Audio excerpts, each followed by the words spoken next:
بسم اللہ الرحمن الرحیم۔ حضرت عبداللہ بن عمر رضی اللہ تعالی عنہ سے روایت ہے، رسول اللہ صلی اللہ علیہ وآلہ وسلم ایک کھجور کے تنے کے سہارے جمعہ کے دن خطبہ ارشاد فرماتے تھے۔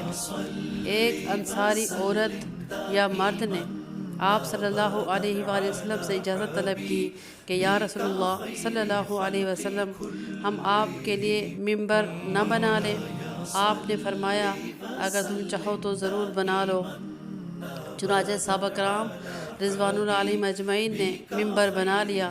جب جمعہ کا دن آیا تو آپ صلی اللہ علیہ وآلہ وسلم خطبہ کے لیے نئے ممبر کی طرف تشریف لے گئے۔ آپ صلی اللہ علیہ وآلہ وسلم کی اپنے سے جدائی دیکھ کر کھجور کا وہ تنا جس کے ساتھ آپ ٹیک لگا کے خطبہ فرمایا کرتے تھے، وہ بلک بلک کر چھوٹے بچے کی طرح رونے لگا۔ آپ صلی اللہ علیہ وآلہ وسلم ممبر سے اتر کر اس کے پاس گئے اور اسے سینے سے لگایا، اور اس پر وہ تنا اس بچے کی طرح سسکیاں لینے لگا جیسے کسی بچے کو خاموش کرایا جاتا ہے۔ ایک روایت میں ہے کہ نبی اکرم صلی اللہ علیہ وآلہ وسلم نے ارشاد فرمایا، اگر میں درخت کے اس تنے کو خاموش نہ کرواتا تو قیامت تک یہ روتا رہتا۔